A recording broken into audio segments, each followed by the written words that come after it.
Hello, Assalamu alaikum. This is Shahar Hassan Sani from Shahoji IELTS. আজকে অনেকদিন পর আসলাম। মাঝখানে আমার লাইফে অনেক ঝড়ঝাপটা গেছে, নর্মালি আর কি একটু বিজি ছিলাম, যার কারণে এতদিন যাবত ভিডিও করা হয় নাই, আমার চ্যানেলটা কন্টিনিউ করা হয় নাই। সো এখন থেকে আবার ইনশাল্লাহ কন্টিনিউ করব। আশা করি যতদিন বেঁচে আছি ততদিন পাবেন। সো বেশি কথা না বাড়িয়ে স্টার্ট করি। ওকে, সো লাস্ট আমি যখন করেছিলাম প্রায় 8-9 মান্থ আগে, তখন হচ্ছে ডে 16 ছিল, 5 vocabulary for a day. So আজকে হচ্ছে ডে 17, রাইট? সো আজকে প্রথম প্রথম ওয়ার্ডটা হচ্ছে আর্গি।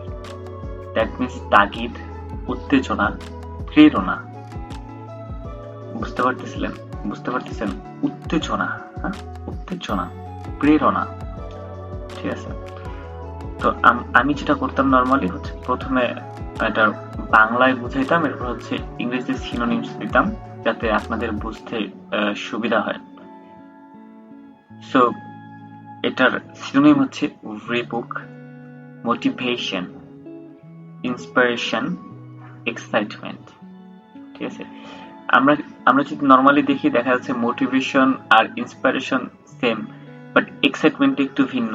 ঠিক আছে? বাট আপনি যদি হচ্ছে আর্গিয়ে সিনোনিম চান তাহলে এই সবগুলাই বোঝায়। আমি যেটা বললাম এক্সাইটমেন্ট। ঠিক আছে? আচ্ছা, আমি এখন আর্গি দিয়ে একটা হচ্ছে সেন্টেন্স মেক করেছি, সেটা হচ্ছে I suddenly felt the urge to go on a long drive and escape the city for a while. আমি মানে সাডেনলি হঠাৎ করে আর কি আমি পড়ে গেছি। কোথায় পড়ে গেছি? আর কি উত্তেজনাতে বা প্রেরণাতে, তো একটা লং ড্রাইভে যাওয়ার, যাতে এই সিটার থেকে একটু কিছু সময় আমি লুকিয়ে থাকতে পারি। ঠিক আছে? আচ্ছা, সো নেক্সট হচ্ছে সেকেন্ড, থার্মোডাইনামিক্স, তাপ গতিবিদ্যা। সো যারা আইএলটিএস এর জন্য হচ্ছে প্রিপারেশন নিচ্ছেন তাদের এই ওয়ার্ডটা দরকার, যার জন্য আমার দেয়া। যারা সায়েন্স নিয়ে পড়েছেন এর আগে তারা এটার অর্থটা জানবেন, যারা কমার্স নিয়ে বা আর্টস নিয়ে পড়েছেন তারা নাও জানতে পারেন, I am not sure, but now জানতে পারেন। যার জন্য হচ্ছে এই ওয়ার্ডটা আমার মনে হচ্ছে এই ওয়ার্ডটা আমি দিই, না হলে অনেকে খোলায় ফেলতে পারে। আচ্ছা, সো এটার সিনোনিমস আমি পাই নাই, যেটা আপনারা কেউ পান আমাকে দিবেন। ঠিক আছে? সেটাতে আমি একটা সেন্টেন্স মেক করেছি, সেটা হচ্ছে thermodynamics explains how heat energy is transferred and converted into different forms of work. ঠিক আছে? সো আশা করি এই দুটো আপনারা বুঝতে পারছেন। সো আজকের থার্ড নাম্বারে যাই। সো টেকটোনিক্স, এটা হচ্ছে স্থাপত্যবিদ্যা। এখন এই ওয়ার্ডটা মনে হয় না কেউ জানেন আর্কিটেকচাররা বাদ দিয়ে, I am not sure, but যদি কেউ জেনে থাকেন তো ভালো।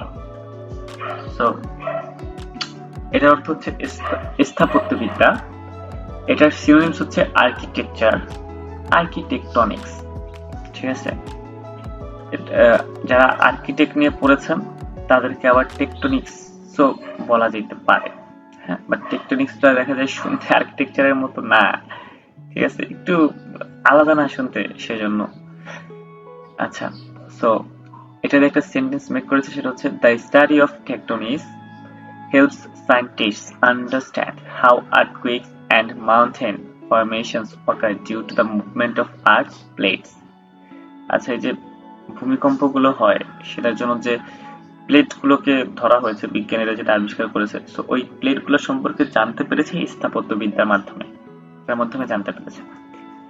ওকে, এবার 4 নম্বরটা স্পেকুলেশনস।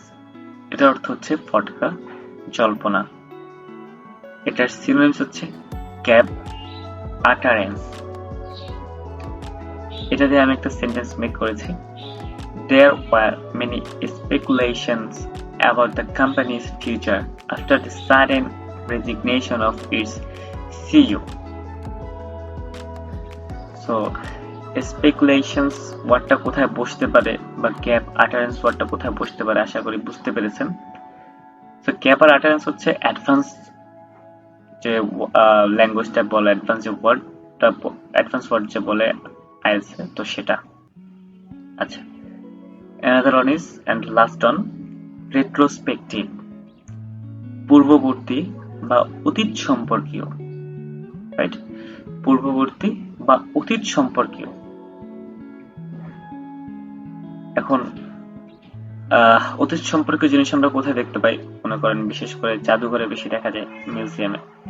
সেটাতে আমি একটা সেন্টেন্স মেক করেছি, the museum hosted a retrospective exhibition showcasing the artist's best works over the past 2 decades. এটাই। সো আশা করি আপনারা আজকের ওয়ার্ড মিনিং গুলো বুঝতে পেরেছেন, কোথায় কোনটা ইউজ করতে হবে। ইনশাল্লাহ আমাদের দেখা হবে